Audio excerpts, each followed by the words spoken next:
Hello everybody, what's up? Today is going to be all about things that I gave up during pregnancy.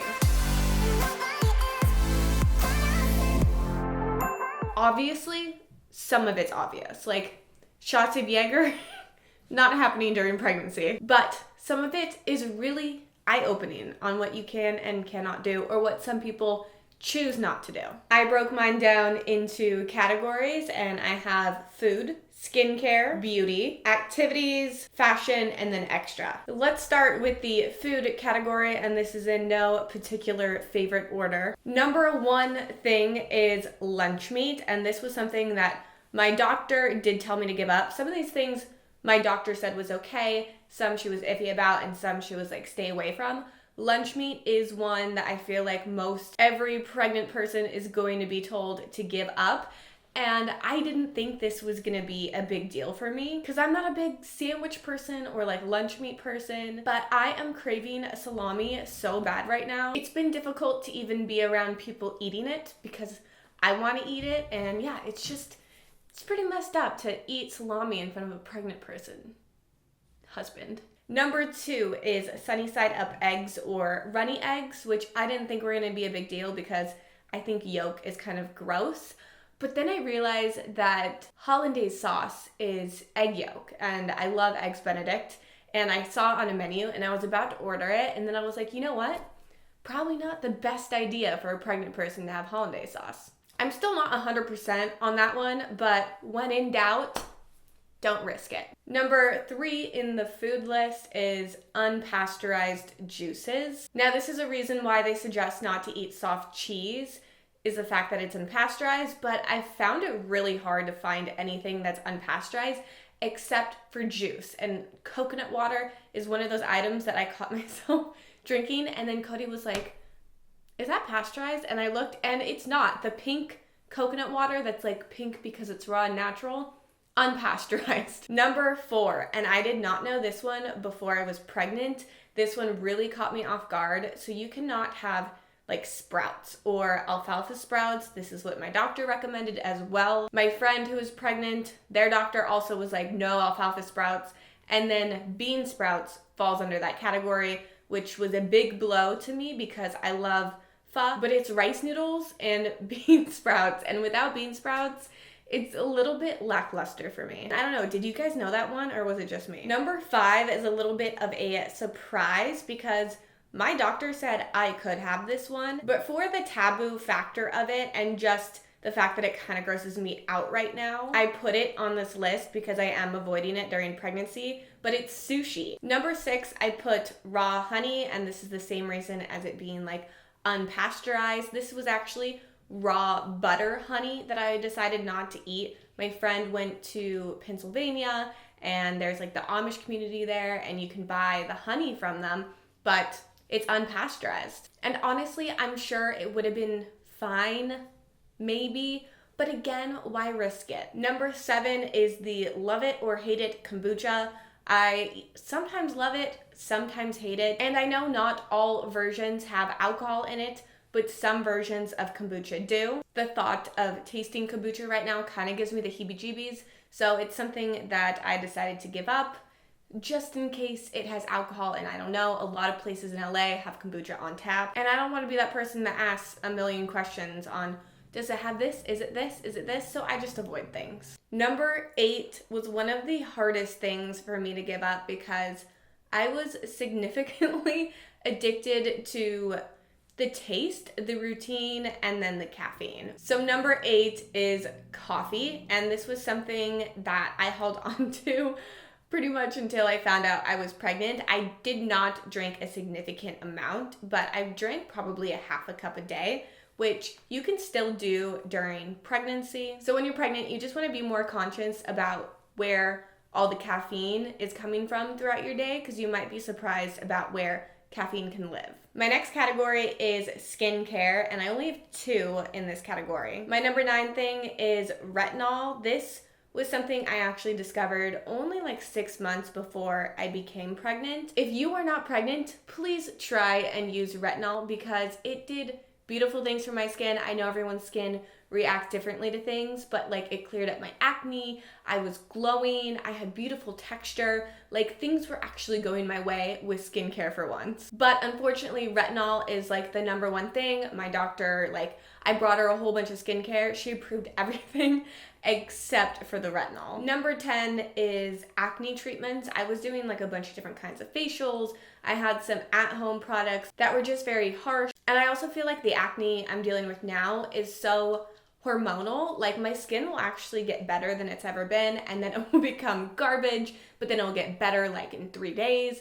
So I'm like, why even try to fix this when I have no control over what's happening in my body? So I've just dropped doing acne treatments. My next category is beauty, and unfortunately there were some things that I did have to drop out.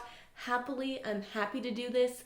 Little baby, when you're watching this in the future, Mama's not mad. But number 11 is hair bleaching and hair coloring. I'm kind of an all or nothing person, and my mindset is like, it's totally fine to do whatever you feel comfortable doing, whatever your doctor feels comfortable doing. But I'm like, if I can't do hot pink hair and then bleach it out and do blue after and then do like a lime green, like what's the point? And I've kind of just been taking this time to see my natural hair color for the first time in like 15 years. It's been a cool experience. And you know what? Like, I'm kind of here for the natural look. I'll probably go back to like a color every once in a while, but it's been a nice change of pace. And no judgment at all to you if you do like any type of hair dye. I see people get so much hate, like Mr. Kate went pink, and like, I'm sure she was listening to her body and she knows what's best and she was doing what's best, and I'm sure she had communication with her doctor and her hairstylist, and like, it's just no one's business, you know? Number 12, this was a really hard one too, and I see people doing this all the time, and again, no hate, but I gave up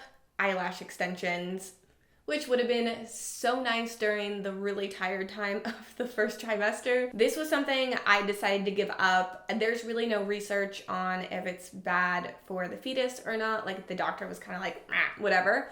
But I know when I would get them done, the fumes are really strong. They would sometimes make me nauseous or lightheaded or dizzy, and I was like, if it's doing that to me, that can't be good for baby. Like it would be like the same of like standing in a room that's like freshly painted for 2 hours. Number 13, and this was really bad timing on my part, but I was gonna start Invisalign, which you can do while pregnant, but I was in the just beginning stages, and you have to get an x-ray done, get everything molded, and see what you need, and you can't get those dental x-rays when you're pregnant. Next up, number 14 is spray tanning. Now, I've asked my doctor, and she's okay with fake tanning. Inhaling the fumes of a spray tan rather than just having it saturated on your skin is different. So that's what they're worried about, is like inhaling all the spray. The next category I have is activities. And number 15 is a hot bath. This is one I didn't even think of before pregnancy, but doctors don't want you, you know, getting overheated. They don't want you in a sauna, in a jacuzzi, in a hot tub, and in a hot bath. And a hot bath is one of my favorite things. What I did is I just bought, like, from Amazon, a little, like, bath buddy that floats on top of your bath and tells you the temperature. I try my best to keep it, like, under 199. It's somewhat relaxing, and as soon as I can, I'm gonna take a scalding hot bath and shower and hot tub. Number 16 is something I had started just a few months before I found out I was pregnant. I was just getting into this activity. It is rock climbing. My husband and I joined a gym. We bought a harness, rock climbing shoes, a membership. We went through a training course. I got certified. We had only climbed a handful of times, and then I found out I was pregnant. I wasn't good at rock climbing by any means. If I had been, you know, doing this for a few years, then I probably would have felt more comfortable continuing. But as a beginner, I decided to cancel my membership, and I'll come back to that sport later. Number 17 is ice skating, and this is like not something that I typically do, but I found out I was pregnant during the holidays, and it just happened to be a lot of like work events or friends wanted to go ice skating. I think it was Tarte that did a charity event and they invited me to it, and it was ice skating for charity, and I was like, well, I suck at ice skating. I'm gonna fall in like 2 seconds. That can't be good for the baby. Number 18 is Vegas. And I feel like this might be a weird one to put on the list, but it came up in my life. I found out I was pregnant right before our 2-year wedding anniversary, and we like to do our anniversaries in Vegas. It's really quick to get to from LA. We really like to gamble. We like know all of the dealers and everything, but people can still like smoke cigarettes openly in Vegas, and I didn't want to put myself around that. And I know some hotels are non-smoking,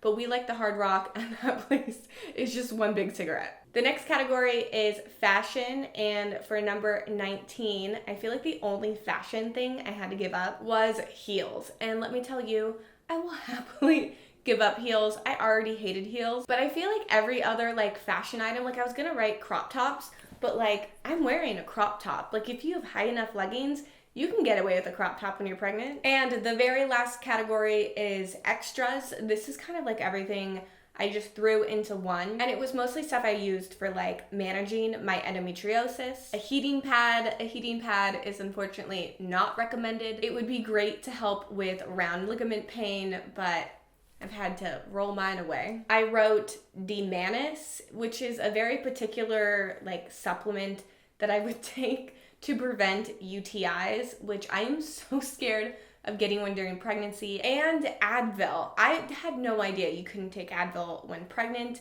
It's like a big no-no. You can take Tylenol, but Tylenol doesn't really like do anything for me. If I was having endo pain before, it would have been hot bath, CBD, Advil, heating pad.